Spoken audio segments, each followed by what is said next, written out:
যুদ্ধবিরতির পর থেকে আসতে শুরু করেছে ইসরায়েলের একের পর এক ক্ষয়ক্ষতির পরিমাণ, যা আন্তর্জাতিক গণমাধ্যম থেকে লুকানোর চেষ্টা করেছিল নেতানিয়াহু সরকার।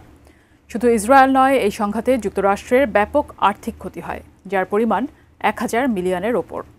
এরই প্রেক্ষিতে ইরানের ক্ষেপণাস্ত্র হামলায় আরেকটি ক্ষতি প্রকাশ করেছে ইসরায়েল। বিস্তারিত জানাচ্ছেন শেখ ফরিদ।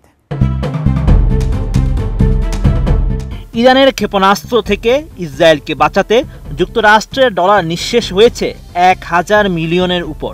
মার্কিন সংবাদ মাধ্যম ওয়াল স্ট্রিট জার্নাল জানায়, ইসরায়েলের প্রতিরক্ষা জোরদার করতে ও ইরানের ক্ষেপণাস্ত্র হামলা ঠেকাতে উন্নত ক্ষেপণাস্ত্র বিরোধী ব্যবস্থা থার্ড ব্যবহার করেছে যুক্তরাষ্ট্র। 12 দিনের এই রক্তাক্ত সংঘাতে থার্ডের 15 থেকে 20% ব্যবহার করা হয়। মিলিটারি ওয়াচ ম্যাগাজিনের মতে, সংঘাতের সময় সর্বোচ্চ 80টি ইন্টারসেপ্টর ব্যবহার করা হয়েছিল। একটি থার্ড ইন্টারসেপ্টরের একক উৎক্ষেপণের খরচ 12 থেকে 15 মিলিয়ন ডলার। তাই ওই ইন্টারসেপ্টরের মোট খরচ দাঁড়িয়েছে 810 মিলিয়ন থেকে 1215 মিলিয়ন ডলার। সমরবিদরা বলছেন, ইরান ইসরায়েলের সাম্প্রতিক সংঘাতে নেতানিয়াহুর দেশকে রক্ষা করতে থার্ড মজুদের টান পড়েছে যুক্তরাষ্ট্রের। RICL TMX, যুগের পর যুগ স্থাপনা থাকে মজবুত।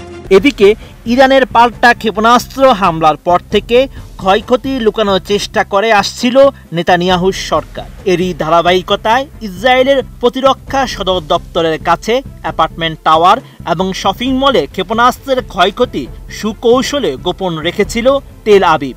অথচ যুদ্ধের শুরুতেই সেখানে সফল আঘাত আনে ইরানি ক্ষেপণাস্ত্র। অবশেষে তা স্বীকার করে নিল ইসরায়েল। ইরানের সঙ্গে সাম্প্রতিক 12 দিনের যুদ্ধে ব্যালিস্টিক ক্ষেপণাস্ত্র হামলায় তেল আবিবে কিরিয়া সামরিক সদর দপ্তরের কাছে একটি বিলাসবহুল আবাসিক ভবন ক্ষতিগ্রস্ত হয়েছিল। এই তথ্য আগে ইসরায়েলের অভ্যন্তরে প্রকাশ করা হয়নি, কারণ ওই সময়ে ইসরায়েলি কর্মকর্তারা যুক্তি দিয়েছিল ইরান তাদের ক্ষেপণাস্ত্রগুলোকে আরও ভালোভাবে ক্যালিব্রেট করার জন্য সেই তথ্য ব্যবহার করতে পারে।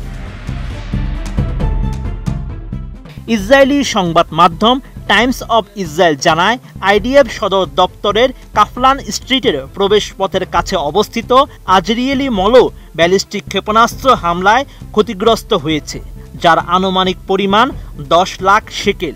রাস্তা থেকেও শপিং মলের সম্মুখ ভাগের কিছু ক্ষতি দেখা যাচ্ছে।